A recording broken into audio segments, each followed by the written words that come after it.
Well, guys, so in a previous video, we have seen how we generate a migration, we update the database based upon the migration, and how we can perform the operations like create and read.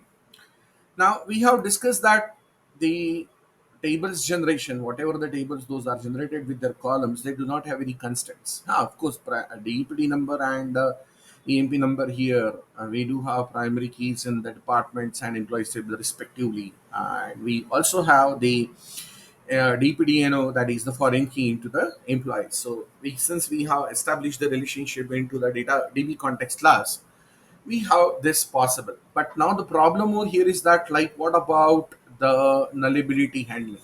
These are null by default. So how to take care of this? That's a big question here.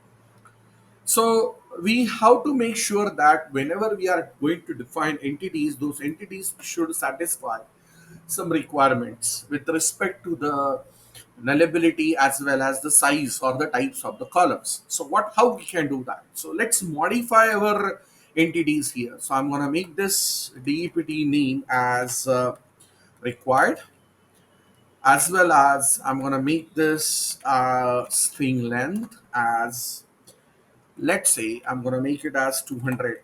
Similarly, I'm going to have the same thing with the location altogether, and I'm going to make the location as 100.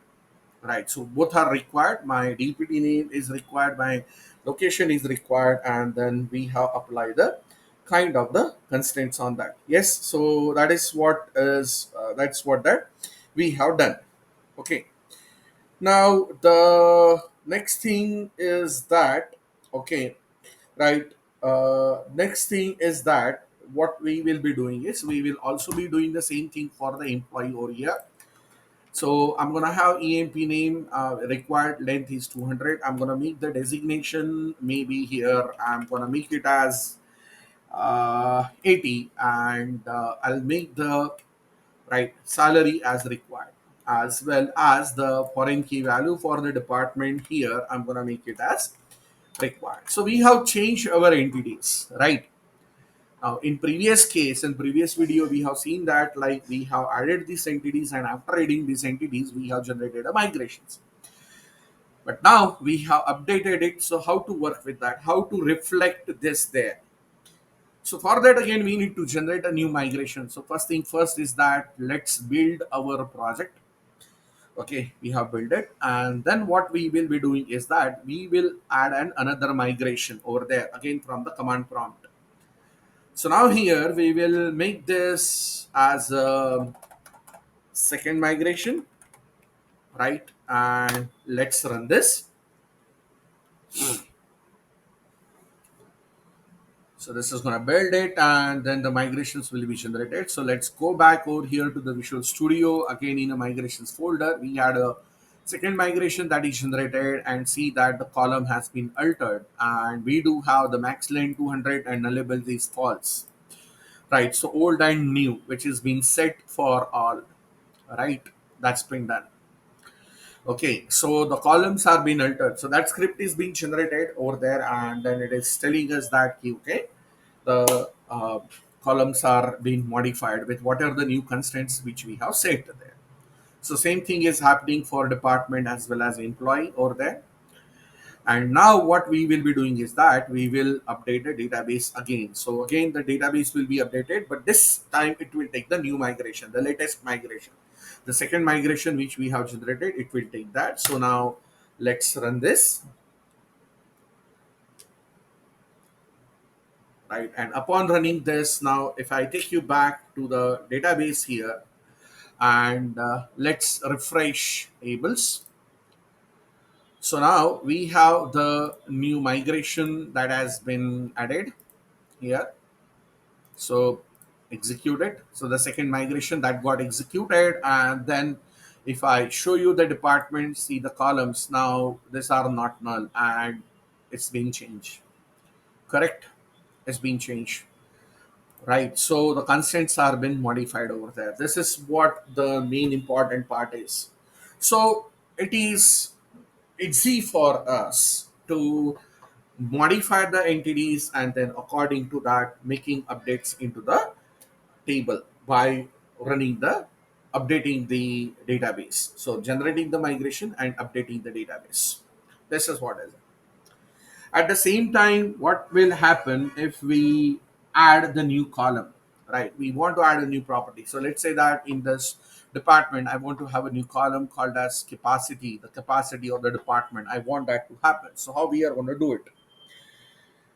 So here, okay, what I'm going to do is that I'm going to go back to the code here, right? And then I'll modify the department class, and then I'm going to add one property, prop int capacity. Okay, I'm doing that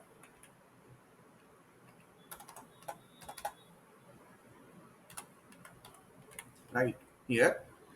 And again, I'm going to make this as required. Okay, right. So that's done. And now let's generate the new migration. So I'm going to have this as the third migration, right? The third migration here. Okay. And see that now I'm going to take you back. So I'm having third migration where a new column that has been add a column. Okay, right. And then again, I'm going to update the database here.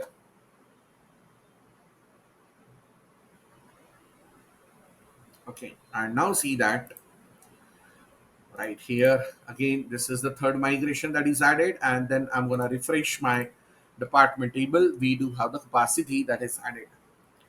So this is how that we can further maintain our entities based upon the requirements, and accordingly we can reflect that into the database, right, with the code first approach. This is what the way that we are making a use of the entity framework core with the code first approach at initial level. Okay, the code first approach at initial level, we are basically doing that. Okay, now what we have done is that we have established one-to-one, one-to-many relationship, right? And then we have migrated generated the migration, migrated the migration. We have seen how we are going to change the entities with the constraints and generate the migration, as well as adding the new property over there, and then again updating it into the database. So we have talked about these things. But as a part of the entity framework core, we also have some important part over there. For example, that we should basically be able to work on the many to many relationship, right? And even though, like, if let's say that we are gonna have the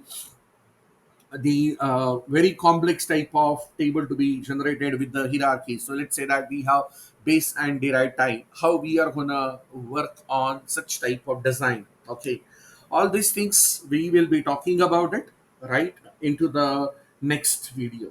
Thank you very much.